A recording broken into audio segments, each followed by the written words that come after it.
وجہ یہ ہے کہ معجزے کا انکار ممکن ہے، معجزے کا انکار ممکن ہے، کردار کا انکار ممکن ہی نہیں ہے۔ معجزے کو تو لوگوں نے جادو کہہ کر فارغ کر دیا۔ آپ قرآن اٹھا کے دیکھ لیں، موسیٰ علیہ السلام ان جادوگروں کے جادو کی بنیاد پر جو ان کی لاٹھیاں سانپ بنی، تو ان کے مقابلے میں موسیٰ علیہ السلام نے اپنی لاٹھی، اپنے عصا کو پھینکا تو وہ بڑا سانپ، بڑا اژدہا بن گیا اور ان سانپوں کو کھا گیا۔ ان کو چاہیے تھا کہ وہ ایمان لے آتے، وہ آپ کی نبوت کو مان لیتے کہ اتنا جلی اور اتنا جری معجزہ دکھایا، لیکن انہوں نے کہا جناب یہ تو جادو ہے۔ وہ جادو کہہ کر آپ کے اتنے بڑے معجزے کو انہوں نے فارغ کر دیا۔ نبی کریم صلی اللہ علیہ وسلم نے اپنا کردار پیش کیا، ایسا کردار کہ اعلان نبوت سے پہلے ہر اپنا بیگانہ آپ کو الصادق الامین کہہ رہا ہے۔ تو کہا جب تم مجھے صادق الامین مانتے ہو، صادق الامین ہونا یہ پیارے آقا کا کردار تھا، اور اسی کردار کو حضور نے کہا میری نبوت کی دلیل ہے۔ یہ فرق ہے رسول کریم صلی اللہ علیہ وسلم کی نبوت میں اور آپ کی رسالت میں، اور دیگر انبیاء اور رسول کی نبوت اور رسالت میں۔ لہذا یہ فرق ہمیشہ برقرار رہا کہ اللہ نے آپ صلی اللہ علیہ وسلم کو ہر اعتبار سے ممتاز رکھا، بے مثل رکھا۔ تو آپ کی عظمت میں، آپ کی سیرت میں، آپ کی صورت میں، آپ کے معجزات میں، ہر جگہ پر آپ کو یہ بے مثلیت دکھائی دے گی۔ مثلا قرآن کریم نے حضرت موسیٰ علیہ السلام کا ایک معجزہ پیش کیا ہے، بڑا عام سا معجزہ ہے۔ عام سے مراد یعنی مشہور معجزہ ہے، عام تو نہیں کہنا چاہیے، یعنی ایک زبان زد عام معجزہ ہے۔ اور وہ معجزہ یہ ہے کہ موسیٰ علیہ السلام جب اپنی قوم بنو اسرائیل کو مصر سے لے کے نکلے، میدان طی میں پہنچے تو وہ لکودک صحرا ہے، وہاں پانی نہیں ہے، لوگوں کے پاس پانی ختم ہو گیا۔ تو قوم بنو اسرائیل کی زبان سے جو الفاظ اس وقت ادا ہوئے ان کو قرآن اپنی زبان میں یوں بیان کرتا ہے، وَإِذِ اسْتَسْقَىٰ مُوسَىٰ لِقَوْمِهِ۔ پیارے حبیب یاد کیجئے اس وقت کو جب موسیٰ علیہ السلام کی قوم نے ان سے پانی مانگا۔ تو اس لکودک صحرا میں قوم بنو اسرائیل کے پاس پانی ختم ہو جاتا ہے۔ پانی کے ختم ہونے پر جب انہیں پانی کی ضرورت پیش آتی ہے پیاس بجھانے کے لیے اور دیگر ضروریات کو پورا کرنے کے لیے، تو وہ موسیٰ علیہ السلام سے پانی طلب کرتے ہیں اور درخواست گزار ہوتے ہیں کہ آپ اللہ کے نبی ہیں، ہم یہاں صحرا میں پیاسے ہیں، پانی کی ضرورت پیش آ گئی ہے، آپ ہمارے لیے پانی کا بندوبست کیجیے۔ تو اللہ بھی یہ ان کی درخواست سن رہا تھا۔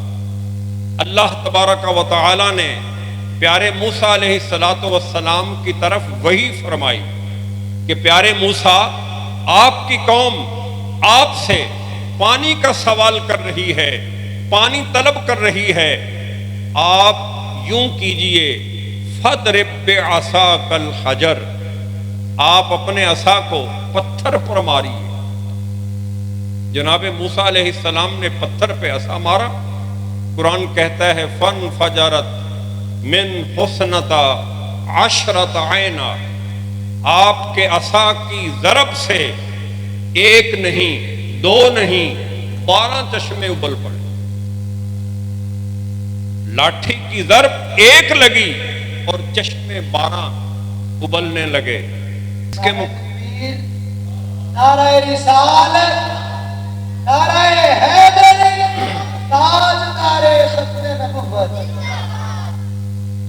اس کے مقابلے میں نبی کریم صلی اللہ علیہ وسلم کا بھی ایک معجزہ ہے. وہ معجزہ یہ ہے، امام بخاری نے اپنی صحیح بخاری کی باب المناقب میں اسے بیان کیا ہے. حضرت جابر رضی اللہ عنہ اس حدیث کے راوی ہیں. صلح حدیبیہ کا سال ہے اور حدیبیہ کا سفر درپیش ہے. آپ صلی اللہ علیہ وسلم اپنے صحابہ کرام کے ساتھ سفر میں ہیں اور دوران سفر پانی ختم ہو گیا. وہی صورت پیش آ گئی جو صدیوں پہلے قوم موسیٰ علیہ السلام کو پیش آئی تھی. آج وہی صورت قوم محمد اور امت مصطفیٰ صلی اللہ علیہ وسلم کو پیش آ گئی. حضرت جابر کہتے ہیں ہم ایک جگہ پر ٹھہرے تو حضور صلی اللہ علیہ وسلم نے وضو فرمانا تھا. آپ وضو کرنے کے لیے آپ کے سامنے وضو والا پانی پیش کیا گیا. چھاگل یعنی چھوٹا سا، آپ آج کے دور میں جو جدید نام لوٹا کہہ لیں. پہلے ہمارے جب یہ نلکے نہیں تھے تو ہمارے بزرگ لوٹے سے ہی وضو کرتے تھے. تو وضو ایسا برتن جس میں وضو کا پانی تھا وہ آپ کے سامنے رکھا گیا. صحابہ نے دیکھ لیا کہ یہ حضور کے سامنے پانی آ گیا ہے. صحابہ دوڑے، چہرے اترے ہوئے، مرجھائے ہوئے، گھبراہٹ کے آثار ہیں. حضور صلی اللہ علیہ وسلم نے صحابہ کے چہروں کو دیکھا، فرمایا خیر ہے؟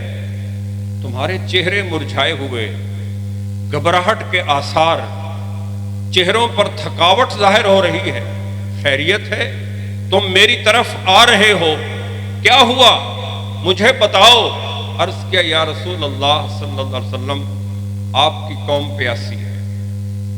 ہمارے پاس اس پانی کے علاوہ جو چھاگل میں یا اس لوٹے میں آپ کو پیش کیا گیا ہے، اس کے علاوہ پانی کا ایک قطرہ بھی نہیں. یا رسول اللہ ہمارے لیے پانی کا بندوبست کیجئے، وگرنہ آپ کی یہ قوم اسی صحرا میں ختم ہو جائے گی، پیاس سے ہلاک ہو جائے گی. حضرت جابر کہتے ہیں حضور وضو کرنے والے تھے، اس پانی سے ہاتھ روک دیے. آپ صلی اللہ علیہ وسلم نے اس چھاگل سے جو اس کا ڈھکن تھا وہ ہٹوایا اور اپنا دست مبارک اس چھاگل میں رکھ دیا. بس نبی کریم صلی اللہ علیہ وسلم کے اپنے دست مبارک کی انگلیوں کو پانی میں رکھنا تھا. امام بخاری کے صحیح بخاری کے الفاظ یہ ہیں فَجَعَلَ الْمَاءُ يَسُورُ بَيْنَ أَصَابِعِهِ كَأَمْثَالِ الْعُيُونِ. حضور صلی اللہ علیہ وسلم کی انگلیوں سے پانی یوں رواں دواں ہو گیا جیسے چشمہ ابل رہا ہے، جیسے چشموں سے کامثال العیون، جیسے چشموں سے پانی ابل رہا ہے. اس پہ دھیان رکھیے گا، ذہن میں رکھیے گا یہ بات. امام بخاری کے الفاظ کیا ہیں؟ یسور بین اصابعہ. آپ صلی اللہ علیہ وسلم کی پانی، آپ کی انگلیوں سے پانی رواں دواں تھا. حضرت جابر نے یہ نہیں کہا کہ آپ نے اس چھاگل میں انگلیاں رکھی، ہاتھ ڈالا تو پانی زمین سے ابلنے لگا. نہیں، حضرت جابر کے الفاظ جسے امام بخاری روایت کر رہے ہیں وہ ہے یسورو بین اصابعہ. حضور کی انگلیوں سے پانی نکل رہا تھا اور ایسے نکل رہا تھا کامثال العیون، جیسے چشموں سے پانی نکلتا ہے، تیزی کے ساتھ اچھل رہا تھا، ابل رہا تھا۔ صحابہ آگے بڑھے، حضور صلی اللہ علیہ وسلم نے فرمایا میرے صحابہ آ جاؤ، جس کو پانی کی جس قدر ضرورت ہے وہ اپنی ضرورت پوری کر لے۔ مطلب یہ ہوا کہ جس نے پانی پیاس کے لیے لینا تھا اس نے پانی پی لیا، جس نے پانی جمع کرنا تھا اس نے پانی جمع کر لیا، جس کی سواری پیاسی تھی اس نے اپنی سواری کو پلا لیا۔ الغرض جب پانی کی ساری ضرورتیں پوری ہو گئیں تو صحابہ نے عرض کیا یا رسول اللہ ہم اپنی ضرورتیں پوری کر چکے۔ حضرت جابر کہتے ہیں حضور نے اپنا دست مبارک اس چھاگل سے ہٹایا، میں دیکھ رہا ہوں کہ اس چھاگل کا ایک قطرہ بھی پانی کم نہیں ہوا تھا، اور زمین میں نیچے کوئی ایسا نشان بھی نہ تھا کہ جہاں سے یہ پتا چلے کہ پانی زمین سے نکلا ہو۔ حاضرین محترم، یہ بھی ایک معجزہ ہے، ایک معجزہ قرآن کا۔ حضرت موسیٰ علیہ السلام کے حوالے سے آپ نے یہ سنا ہے، یہ دو معجزات آپ نے سنے ہیں، ایک قرآن میں ہے، ایک ہماری قرآن کے بعد پہ عصا مارا تو پانی کے 12 چشمے ابلنے لگے۔ حاضرین محترم ذرا توجہ رکھیے گا، پتھر جسے ہم بولتے ہیں وہ زمین ہی کی ایک قسم ہوتا ہے۔ پتھر زمین کی اجناس میں سے ایک جنس ہے، زمین کی قسمیں ہیں، کوئی ریتلی زمین کہلاتی ہے، کوئی پتھریلی زمین کہلاتی ہے، کوئی پتھریلی اور ریتلی کے درمیان نرم زمین کہلاتی ہے۔ تو پتھر کو بھی زمین ہی کہتے ہیں، اور زمین میں اللہ نے پانی چھپا رکھا ہے۔ مطلب زمین کی تہوں میں پانی ہوتا ہے، کسی زمین میں پانی ذرا بلند ہوتا ہے، کسی زمین میں پانی کی سطح ذرا پست ہوتی ہے، کہیں زیادہ گہرا ہوتا ہے، کہیں تھوڑا کم گہرا ہوتا ہے۔ زمین میں بہرحال پانی ہوتا ہے۔ موسیٰ علیہ السلام کا کمال اتنا تھا کہ انہوں نے زمین، پتھریلی زمین میں چھپے ہوئے پانی کو اپنے معجزہ کی کمال سے، اپنے عصا کی ضرب سے پانی نکال کے باہر کر دیا۔ یقیناً یہ اس زمانے کے اعتبار سے بہت بڑا کمال تھا، اللہ کی طرف سے دیا ہوا یہ بہت بڑا معجزہ اور اعجاز تھا۔ لیکن یاد رکھیے جو کمال عصا کی ضرب سے موسیٰ علیہ السلام نے کر دکھایا تھا، آج کی جدید سائنس اس کی مثل پیش کر رہی ہے۔ کہیں زمین میں کھدائی کر کے، کہیں بور کر کے زمین کی گہرائیوں میں چھپے ہوئے پانی کو باہر نکال کر موسیٰ علیہ السلام کے معجزے کی مثل پیش کرنے پر آج کی جدید سائنس قادر ہو چکی ہے۔ لیکن قربان جائیں میرے آقا و مولا صلی اللہ علیہ وسلم کے معجزہ پر کہ آپ کی ذات بے مثل ہے، تو آپ کے معجزات بھی بے مثل ہیں۔ حضرت جابر کیا کہہ رہے ہیں موسیٰ علیہ السلام کے معجزے کے مقابلے میں؟ حضرت جابر یہ کہہ رہے ہیں فَجَعَلَ الْمَاءُ يَسُورُ بَيْنَ أَصَابِعِهِ كَأَمْثَالِ الْعُيُونِ، حضور کی انگلیوں سے پانی ایسے رواں دواں تھا جیسے چشمے سے پانی ابلتا ہے، جیسے چشمے سے پانی نکلتا ہے۔ حاضرین محترم توجہ رکھیں کہ حضرت جابر کہہ رہے ہیں حضور کی انگلیوں سے پانی نکلا، اور ہم نے بعد میں دیکھا زمین سے پانی نکلنے کے کوئی آثار اور کوئی علامت موجود نہ تھی۔ حاضرین محترم زمین سے پانی نکلنا فطرتی بات ہے، انگلیوں سے پانی کا رواں دواں ہونا یہ غیر فطرتی بات ہے۔ انگلیوں سے پانی کو جاری فرما دینا یہ میرے آقا کا وہ معجزہ ہے۔ جدید سائنس رہتی دنیا تک جتنی مرضی ترقی کر لے، کوئی مائی کا لال سائنسدان کبھی بھی انگلیوں میں خون ہوتا ہے، خون کی جگہ سے پانی کو جاری نہیں کر سکے گا. خون کی جگہ سے پانی کو جاری کر دینا یہ رحمت مصطفیٰ صلی اللہ علیہ وسلم کا اعجاز ہے، اور یہ ایسا اعجاز اور معجزہ ہے کہ رہتی دنیا تک کوئی سائنسدان اس کی مثال پیش نہیں کر سکے گا. اسی طرح عظمت مصطفیٰ صلی اللہ علیہ وسلم کے پہلوؤں میں ایک پہلو یہ بھی ہے، آپ کے بے مثل ہونے کی صورتوں میں ایک صورت یہ بھی ہے، قرآن کریم جناب داؤد علیہ السلام کا ایک معجزہ پیش کرتا ہے. قرآن یوں گویا ہوتا ہے وَأَلَنَّا لَهُ الْحَدِيدَ، ہم نے داؤد علیہ السلام کے ہاتھ پر لوہا نرم کر دیا. آپ کا یہ معجزہ ہے جناب داؤد علیہ السلام کا. اللہ نے داؤد علیہ السلام کے ہاتھ پر لوہا نرم کر دیا تھا. داؤد علیہ السلام لوہے کو پکڑتے، لوہا جدھر موڑتے لوہا مڑتا چلا جاتا، اور آپ محض ہاتھ سے ہی لوہے کو موڑ کر جو بنانا چاہتے بنتا چلا جاتا. لیکن آپ نے بطور پیشہ، بطور کاریگری، بطور ہنرمندی آپ نے زرہ بنانے کو اپنا پیشہ بنایا. لہذا آپ لوہے کو موڑنے والا کام، زیادہ تر لوہا کو موڑنے کا کام زرے بنانے کے لیے استعمال کرتے تھے. لیکن قرآن جو کہہ رہا ہے وَأَلَنَّا لَهُ الْحَدِيدَ، ہم نے داؤد علیہ السلام کے ہاتھ پہ لوہا نرم کر دیا. تو داؤد علیہ السلام کا ہاتھ لگنے سے ہی لوہا موم کی طرح نرم ہوتا تھا. چاہے آپ اس سے تلوار بنائیں، چاہے تیر بنائیں، چاہے زرہ بنائیں، چاہے کھڑکی بنائیں، چاہے دروازہ بنائیں، کیونکہ قرآن مطلق بات کر رہا ہے، آپ کے زرہ بنانے کو مقید نہیں کر رہا. لیکن آپ نے بطور ہنر، بطور فن، بطور معجزہ صرف زریں بنائی ہیں. الغرض قرآن یہ کہہ رہا ہے کہ ہم نے داؤد علیہ السلام کے ہاتھ پر لوہے کو نرم کر دیا. یہ قرآن کا بیان کردہ ایک معجزہ ہے جسے داؤد علیہ السلام کے حوالے سے قرآن نے بیان کیا ہے. اس کے مقابلے میں نبی رحمت صلی اللہ علیہ وسلم کا بھی ایک معجزہ ہے، اور وہ بھی صحیح بخاری اور دیگر کتب احادیث کے الفاظ میں یوں بیان ہوا ہے.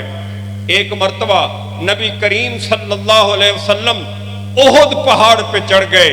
احد پہاڑ کی چوٹی، سب سے اوپر والی چوٹی پر انتہائی بلندی پہ پہنچے. ابو بکر و عمر آپ کے ساتھ ہیں. حضور نے احد پہاڑ کی چوٹی پر چڑھ کر فرمایا احد جبل یحبنا ونحبہ، احد ایک پہاڑ ہے، یہ ہم سے محبت کرتا ہے، ہم اس سے محبت کرتے ہیں. گویا حضور صلی اللہ علیہ وسلم نے یہ کلمات ارشاد فرما کر یہ بتا دیا کہ حضور کو احد سے محبت ہے اور احد کو حضور صلی اللہ علیہ وسلم سے محبت ہے.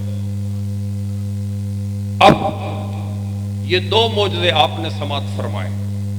ایک یہ کہ داؤد علیہ السلام کے ہاتھ پر لوہا نرم ہو گئے، اور ایک یہ کہ حضور فرما رہے ہیں احد مجھ سے محبت کرتا ہے اور میں احد سے محبت کرتا ہوں. آج بھی علماء کہتے ہیں جس نے اس دور میں کسی صحابی کی زیارت کرنی، اور یہ بات ٹھیک ہے، علماء کا یہ کہنا بالکل بجا اور برحق ہے. علماء کہتے ہیں آج اگر کوئی کسی صحابی رسول کی زیارت کرنا چاہتا ہے تو وہ احد پہاڑ کی زیارت کر لے، اسے جیتے جاگتے زندہ صحابی کی زیارت کا ثواب ملتا، کیونکہ حضور نے احد کے پہاڑوں نے حضور کا کلمہ پڑھا ہے. احد کے پہاڑوں اور احد کے پتھروں نے بآواز بلند حضور کا کلمہ پڑھا ہے، اور آپ پر ایمان لانے کا اور آپ کی غلامی کا باقاعدہ پکا ٹھٹا اعلان کیا ہے. لہذا جو حضور کو اپنی آنکھوں سے دیکھنے کے بعد کلمہ پڑھے اور اسی کلمے پہ دنیا سے جائے گا تو وہ صحابی رسول ہے. اس میں یہ قید کوئی نہیں ہے، وہ انسان ہو، وہ جن ہو، وہ چرند ہو، وہ پرند ہو، وہ نباتات ہوں، وہ حیوانات ہوں، وہ پتھر ہوں، وہ جو بھی مخلوق ہو، جس نے آقا کریم کا کلمہ پڑھا اور وہ حق سے ثابت ہو تو اسے صحابیت کا شرف نصیب ہو جاتا ہے۔ لہذا ہمارے علماء نے یہ جو کہا کہ آج بھی اگر کوئی صحابی رسول کی زیارت چاہتا ہے تو وہ احد پہاڑ کی زیارت کر لے، اسے صحابی رسول کی زیارت نصیب ہو جائے۔ اور پھر حضور نے تو مہر تصدیق لگا دی، احد جبل یحبنا ونحبہ، احد ہے تو ایک پہاڑ، لیکن اس کا حال یہ ہے کہ ہم اس سے محبت کرتے ہیں، ہم اس سے محبت کرتے ہیں۔ حضور اپنی محبت کا اعلان کر رہے ہیں، تو جس سے حضور محبت کا اظہار کریں تو ہمارے لیے تو اس سے محبت کرنا فرض ہو جاتا ہے، اس کا احترام ہم پہ فرض ہو جاتا ہے۔ اور فرمایا وَنُحِبُّهُ، ہم اس سے محبت کرتے ہیں، یہ ہم سے محبت کرتا ہے۔ تو حاضرین محترم، ان دو واقعات میں یا دو معجزات میں جو میں نے کنکلوژن نتیجہ نکالا ہے، جو آپ کی سماعتوں کی نظر کرنا چاہتا ہوں، وہ یہ ہے کہ آپ نے سنا داؤد علیہ السلام کے ہاتھ پر لوہا نرم ہو گیا۔ حاضرین محترم، ٹھیک ہے، لوہے کا ہاتھ میں آ کے نرم ہو جانا اس زمانے کے اعتبار سے، جناب داؤد علیہ السلام کے زمانے کے اعتبار سے یہ بڑے کمال کی بات ہے، بڑی شان کی بات ہے، بڑے اعجاز کی بات ہے۔ لیکن آج آپ دیکھ رہے ہیں لوہا اسباب عادیہ اور جدید سائنسی آلات کا استعمال کرنے سے نرم ہو رہا۔ آج لوہے کو بھٹی میں ڈال کر مخصوص ٹمپریچر پہ لے جا کر لوہے کو پگھلا کر جو کام داؤد علیہ السلام نے چیزوں کو بنانے کا کیا تھا، آج جدید سائنس اپنے سائنسی آلات کا استعمال کر کے لوہے کو نرم کر کے لوہے کو پگھلا کر اپنی مطلوبہ اشیاء بناتی دکھائی دے رہی ہے۔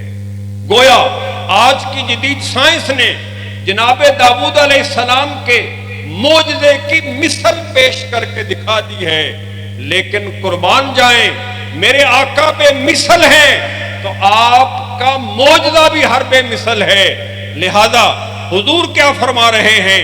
احد جبل یحبنا ونحبہ، احد ایک پہاڑ ہے، یہ ہم سے محبت کرتا ہے، ہم اس سے محبت کرتے ہیں۔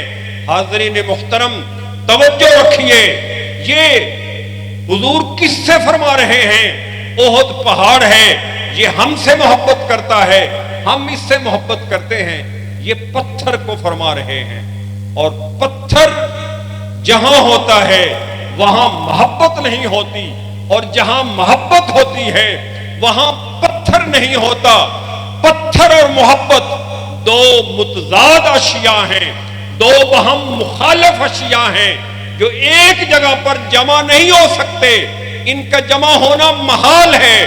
بلکہ ہمارے ہاں تو محاورتاً ضرب المثل کے طور پہ یہ کہا جاتا ہے اس بندے کے بارے میں، اس انسان کے بارے میں جس کے اندر محبت نہیں ہوتی، جس کا دل محبت سے خالی ہوتا ہے، ہم کہتے ہیں یہ سنگ دل ہے۔ یعنی محبت نہ ہونے میں، دلوں میں محبت نہ ہو تو ان دلوں کو پتھر سے تشبیہ دی جاتی ہے۔ مطلب کیا ہے؟ ہم تو ضرب المثل کے طور پہ کہتے ہیں کہ جناب پتھر جہاں ہوتے ہیں وہاں محبت نہیں ہوتی، اور جہاں محبت ہوتی ہے وہاں پتھر نہیں ہوتے۔ لیکن حضور فرما رہے ہیں احد ایک پہاڑ ہے، یہ ہم سے محبت کرتا ہے، ہم اس سے محبت کرتے ہیں۔ تو مطلب یہ ہوا کہ جب کوئی پتھر نبی رحمت سے متعلق ہوتا ہے، نبی رحمت سے وابستہ ہوتا ہے، اس میں محبت کے جذبات پیدا ہو جاتے ہیں۔ محبت کے جذبات پتھروں میں نہیں ہوتے، لیکن جب کوئی پتھر نبی رحمت سے متعلق ہو جائے تو پھر معجزاتی طور پر اس میں محبت کے جذبات پیدا ہو جاتے ہیں۔ میں کہا کرتا ہوں پتھروں میں محبت کے جذبات پیدا کر دینا یہ نبی رحمت کا وہ معجزہ ہے. سائنس قیامت تک جتنی مرضی ترقی کر لے، کوئی مائی کا لال سائنسدان کسی پتھر میں کبھی بھی محبت کے جذبات پیدا نہیں کر سکے گا. یہ محبت کے جذبات پتھروں میں پیدا کر دینا، یہ صرف اور صرف میرے آقا کا معجزہ ہے، اور یہ بے مثل معجزہ ہے، کیونکہ اللہ نے اپنے محبوب کو بے مثل بنایا. نعرہ تکبیر، نعرہ رسالت، نعرہ حیدری، تاجدار ختم نبوت. اسی طرح عظمت مصطفیٰ اور شان مصطفیٰ کی صورتوں میں ایک صورت یہ بھی ہے،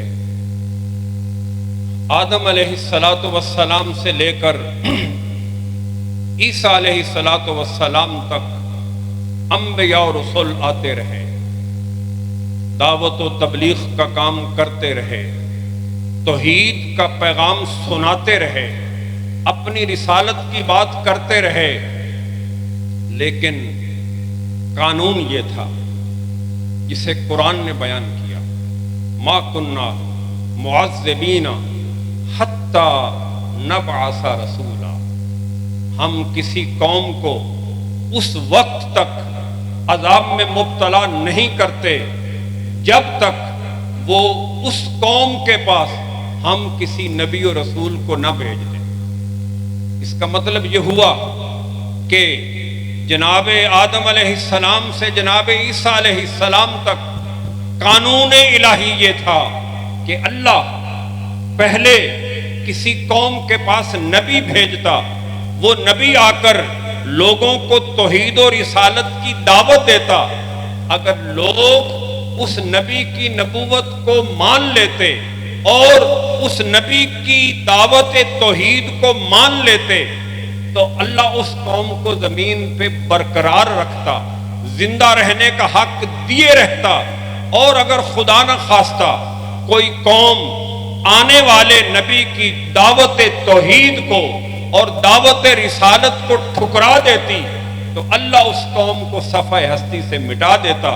قرآن ان صفحہ ہستی سے مٹائی گئی قوموں کا جا بجا ذکر کر کے ہمیں متوجہ کرتا ہے. کہیں قوم عاد کا ذکر کرتا ہے کہ انہوں نے جب اپنے نبی کو دعوت کو ٹھکرایا، ہم نے انہیں نشان عبرت بنا کر صفحہ ہستی سے مٹا دیا.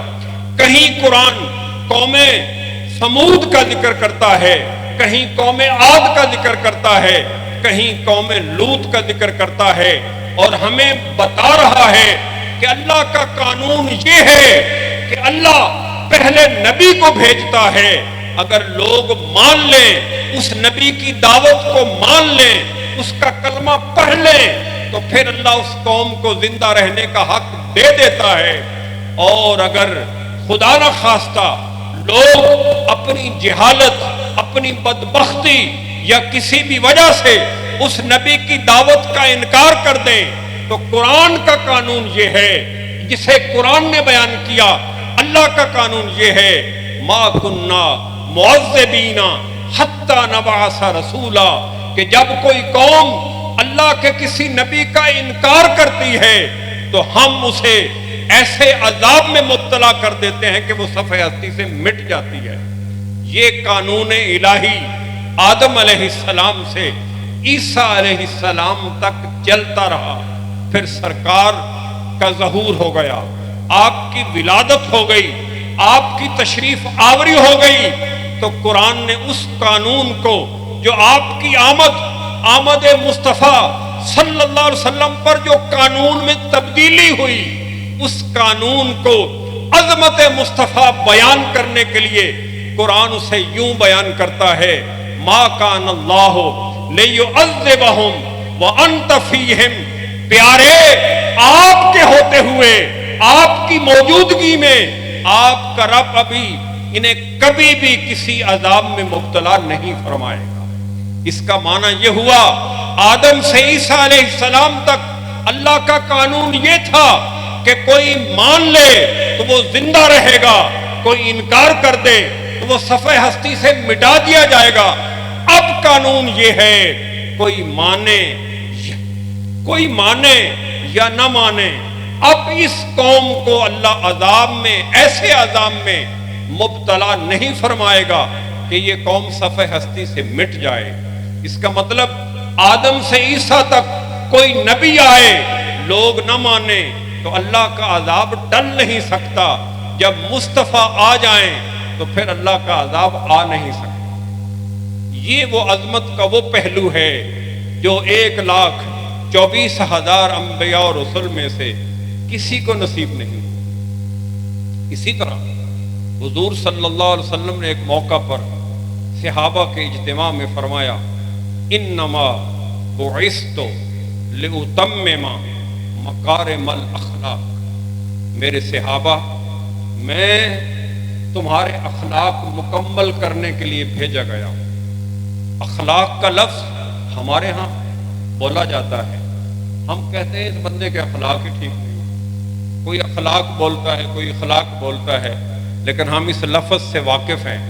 اخلاق کا لفظ حضور نے فرمایا، انما بعثت لأتمم مکارم الاخلاق، میں تمہارے اخلاق کو مکمل کرنے آیا ہوں۔ اخلاق کا لفظ یہ جمع ہے خلق۔ خلق کا مطلب ہوتا ہے سیرت، کردار، شب و روز کے معمولات۔ حاضرین محترم، یہ حدیث بڑی معروف حدیث ہے اور حضور فرما رہے ہیں میں تکمیل اخلاق کے لیے بھیجا گیا ہوں۔ علماء نے اس حدیث، اس فرمان عالی شان پر غور کرنے کے بعد یہ بات کہی۔ اس حدیث کا مطلب یہ ہے آدم علیہ السلام سے عیسیٰ علیہ السلام تک جتنے بھی لوگ آئے، ہر نبی انسان کی کسی نہ کسی صفت کو سنوارتا رہا، لیکن انسان سیرت و کردار کے اعتبار سے مکمل نہیں ہوا۔ انسان نامکمل تھا۔ جب حضور صلی اللہ علیہ وسلم تشریف لائے تو انسان مکمل ہو گیا۔ آج بھی تاریخ شاہد ہے، بعثت مصطفیٰ صلی اللہ علیہ وسلم سے پہلے کے زمانے کو ہسٹری والے، تاریخ دان ان الفاظ میں یاد کرتے ہیں، ڈارک ایجز آف ہسٹری، انسانی زندگی کا تاریک ترین دور، سیاہ ترین دور۔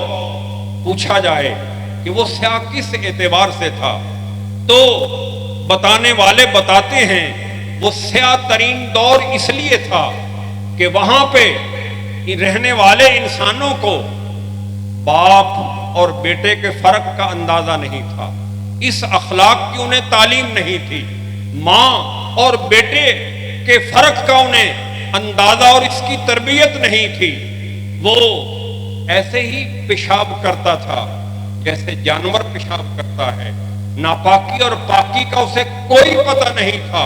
وہ اپنے آپ کو صاف ستھرا رکھنا اس کی ضرورت محسوس نہیں کرتا تھا۔ یہ تو کل کی بات ہے، 1789 میں فرانس آزاد ہوا۔ آزادی فرانس سے پہلے فرانس کے اندر یہ قانون تھا کہ وہاں کی رعایا میں کسی بھی شخص کو سال میں ایک بار سے زیادہ نہانے کی اجازت نہیں، اور سال میں ایک بار سے زیادہ حجامت بنوانے کی اجازت نہیں۔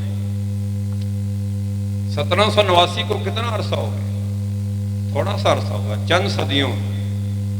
تو آپ اندازہ فرما لیں 1779 عیسوی سے پہلے، حضور صلی اللہ علیہ وسلم کی آمد سے پہلے 576 عیسوی میں آپ کی آمد اور ولادت ہے، تو آپ اندازہ فرما لیں 1789 تک تو اسلام پوری دنیا میں جگمگا رہا، لیکن اس کی جہالت اور اس کے جانور ہونے کا اور اس کے اخلاقی کردار کا یہ حال تھا۔ تو اس سے پہلے کے انسان کے بارے میں آپ کیا فیصلہ کرتے ہیں؟ تو حاضرین محترم، حضور فرما رہے ہیں انما بعثت لِأُتَمِّمَ مَكَارِمَ الْأَخْلَاق، لوگو میں تمہارے کردار، تمہاری عادات، سادہ لفظوں میں تمہارے رہن سہن، تمہاری معاشرت کو مکمل کرنے کے لیے آیا ہوں۔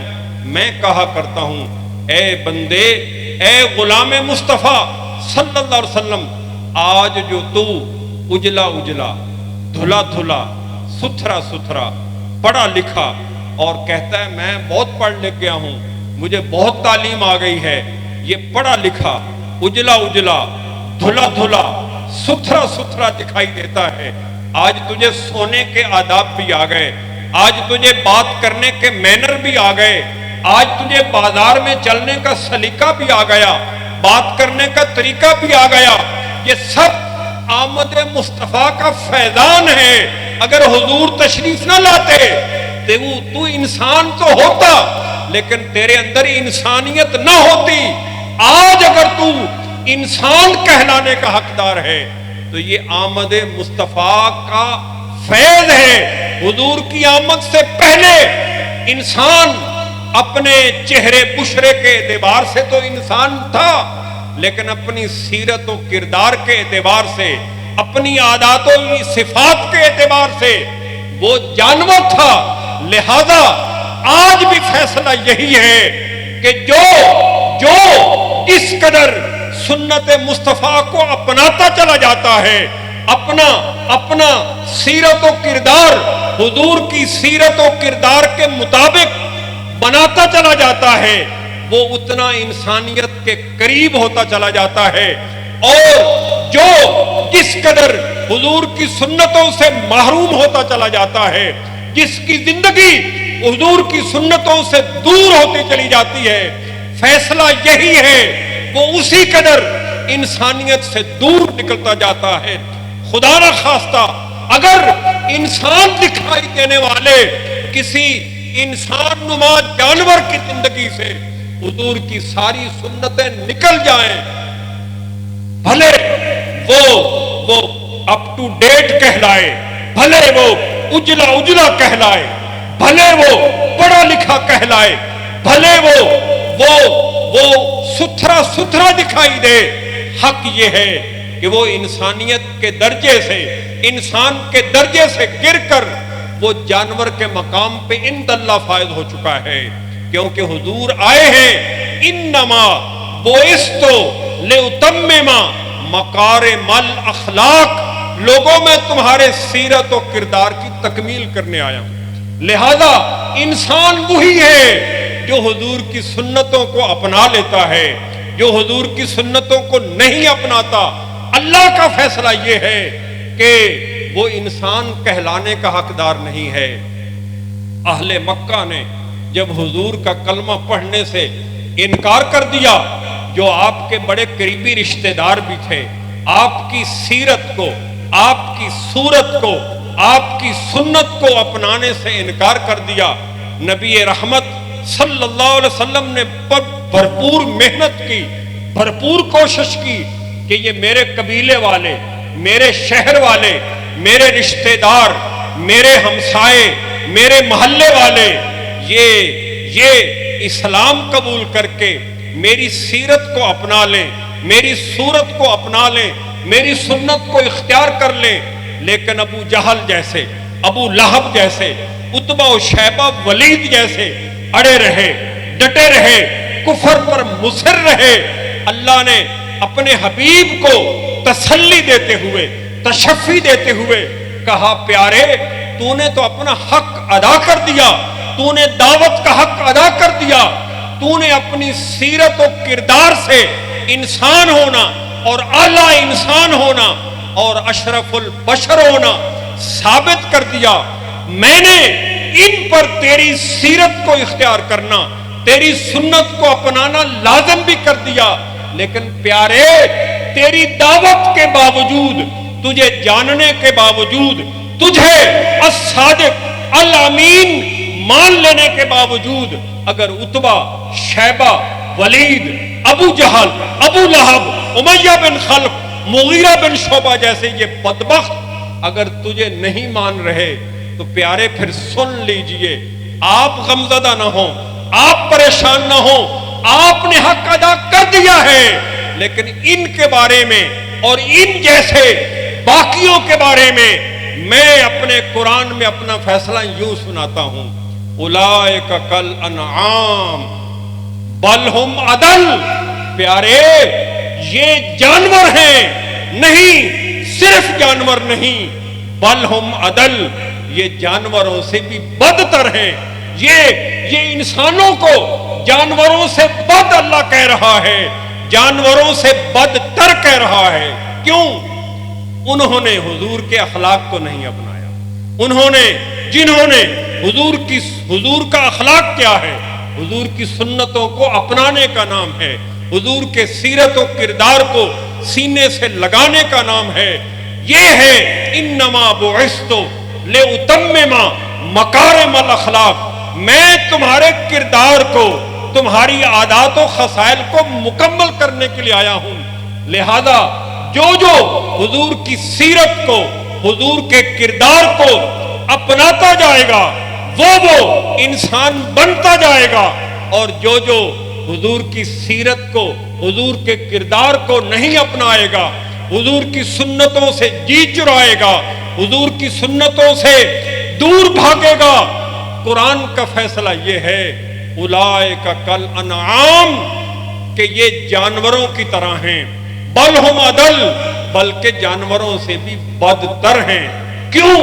اس لیے کہ جب کوئی بندہ، کیونکہ حضور کی بعثت کے مقاصد میں، حضور کی بعثت کے مقاصد میں ایک مقصد تکمیل اخلاق ہے، تکمیل سیرت و کردار ہے، اور جب کوئی بندہ حضور کی سنتوں کو نہیں اپناتا تو اس کا مطلب یہ ہے وہ حضور کی تکمیل اخلاق کی جو بعثت کے مقاصد میں سے ایک مقصد ہے، اس مقصد کو حاصل کرنے میں ناکام رہا ہے، لہذا وہ حضور کے مشن پہ عمل پیرا نہیں ہے۔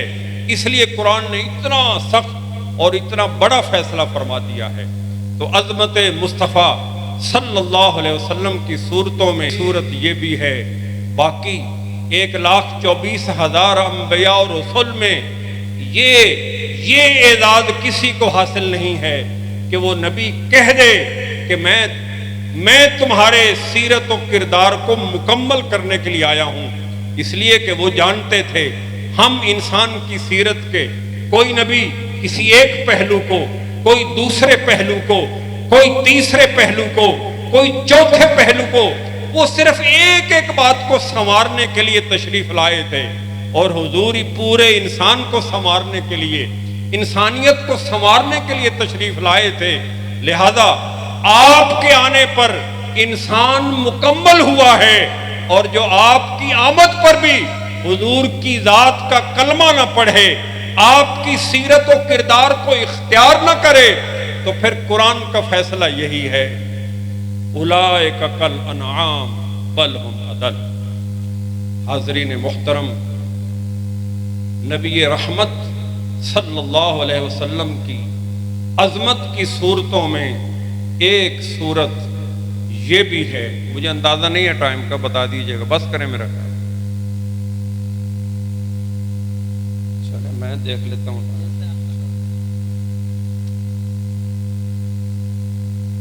ایک صورت یہ بھی ہے، یہاں ہمارے ایک ساتھی یہ بات بیان بھی کر رہے تھے، لیکن انہوں نے اپنے رنگ میں بیان کی ہے، میں اپنے رنگ میں بیان کرتا ہوں۔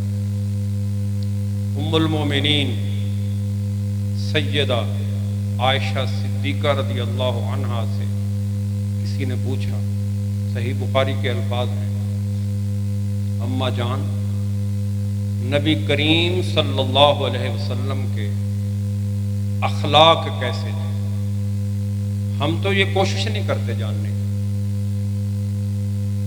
ہمارے آج کے بچوں کا آئیڈیل بڑا عجیب و غریب ہوتا ہے، جس سے محبت ہوتی ہے بندہ اس طرح کی شکل بناتا ہے، اس طرح کا لباس پہنتا ہے۔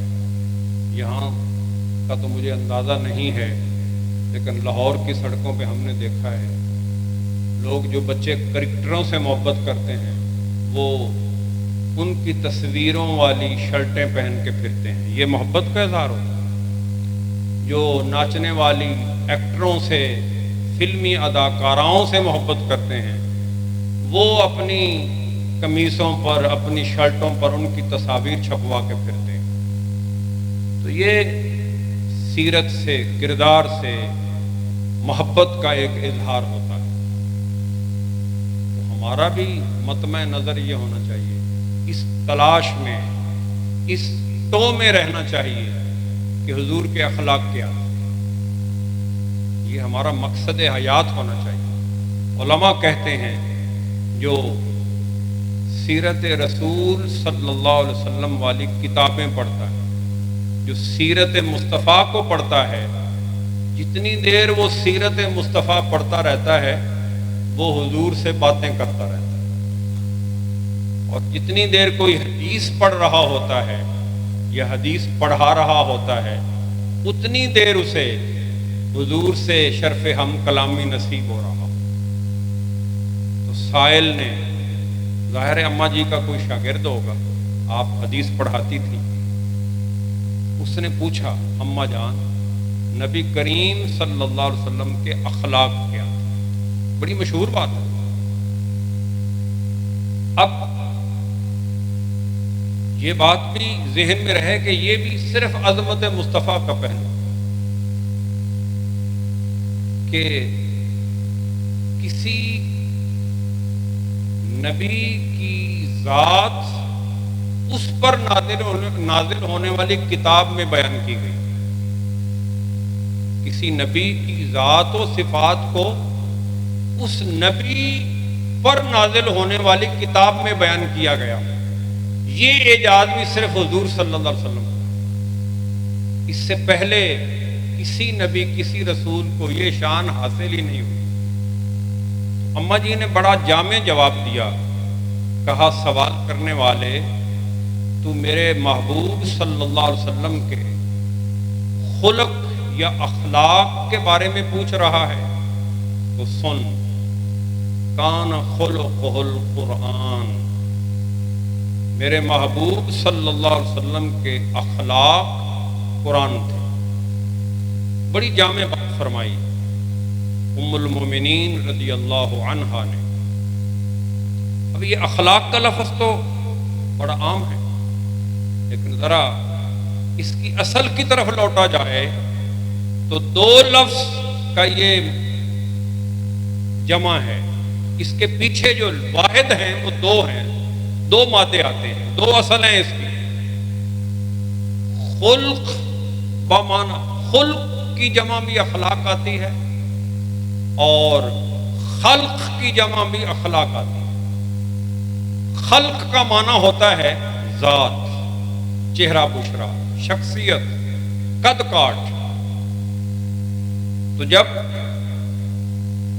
اخلاق کی واحد یعنی اخلاق، لفظ اخلاق کی اصل خلق مانا جائے تو پھر پوچھنے والا یہ پوچھ رہا ہے اماں جان مجھے بتلائیے میرے محبوب کا قد کاٹ کیسا تھا، آپ کی شخصیت کیسی تھی، آپ کا رنگ کیسا تھا، آپ کے زلفیں کیسے تھیں، آپ کی شخصیت کس طرح کی تھی، آپ کا حلیہ بیان کریں۔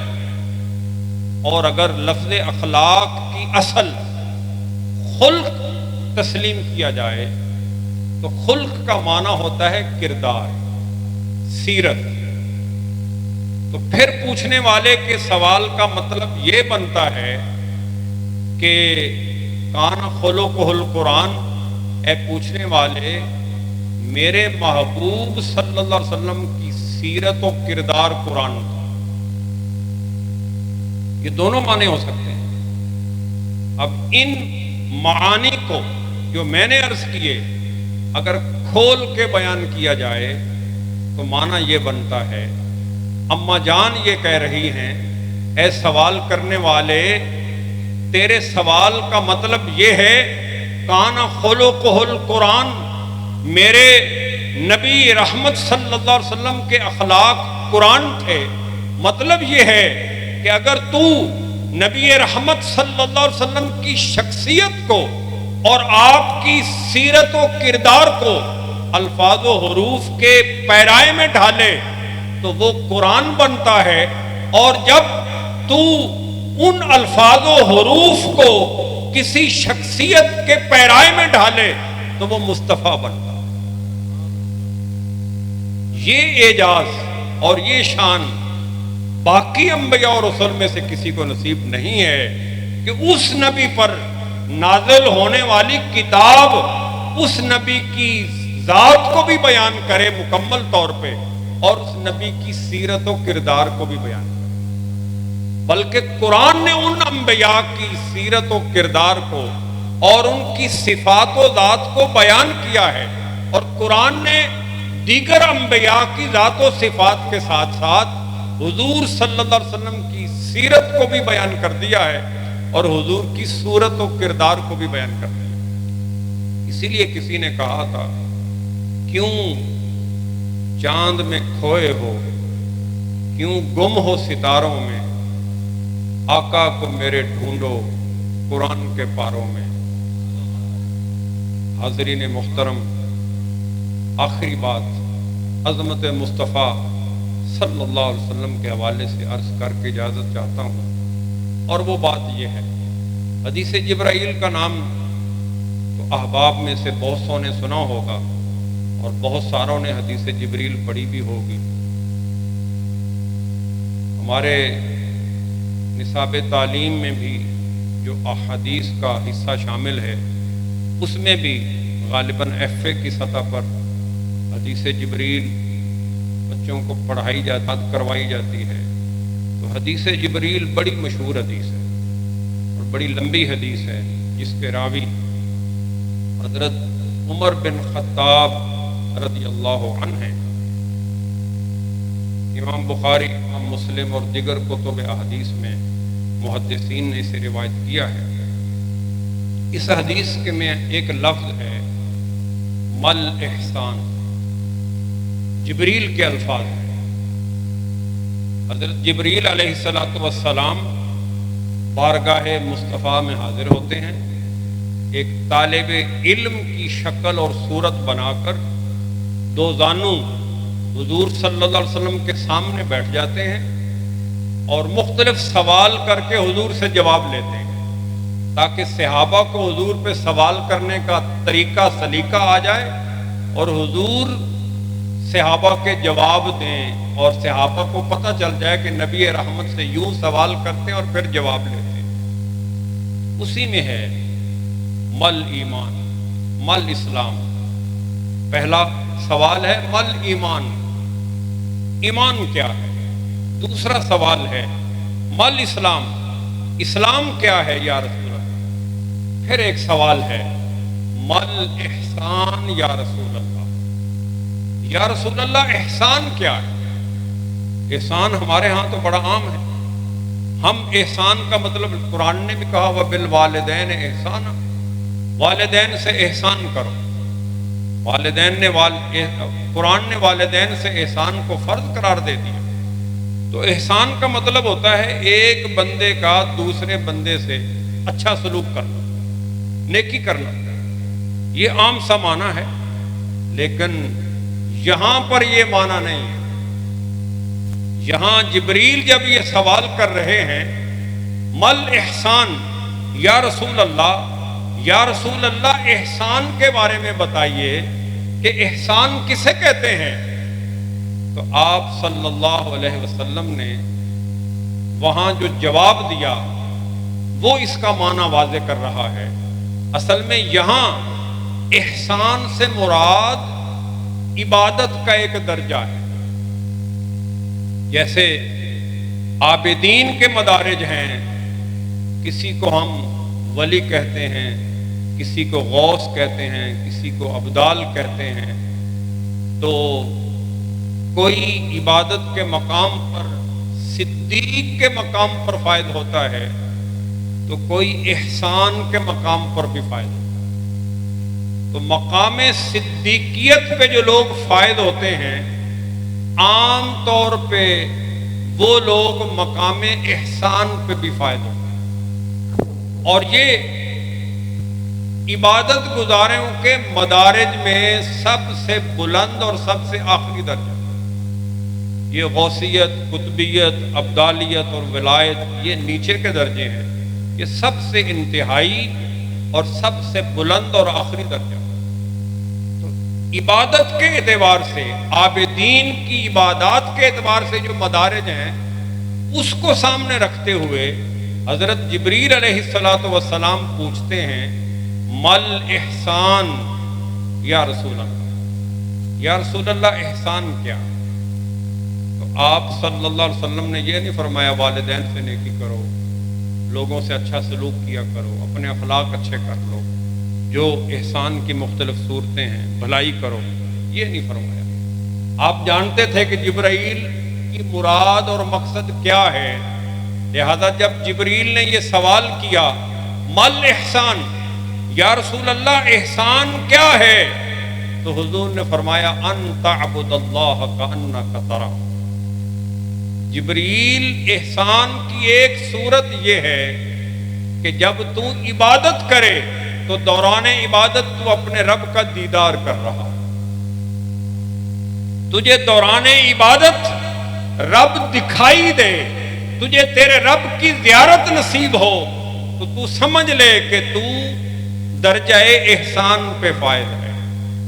اور اگر یہ نہ ہو سکے فَإِنَّكَ إِلَّا تَرَاهُ فَإِنَّهُ يَرَاكَ، اور اگر تو اس مقام پہ نہ جا سکے تو پھر یہ مقام بھی مقام احسان ہے کہ تیرے رگ و ریشہ میں یہ تصور پختہ ہو کہ میں نماز میں کھڑا ہوں، میرا رب مجھے دیکھ رہا ہے۔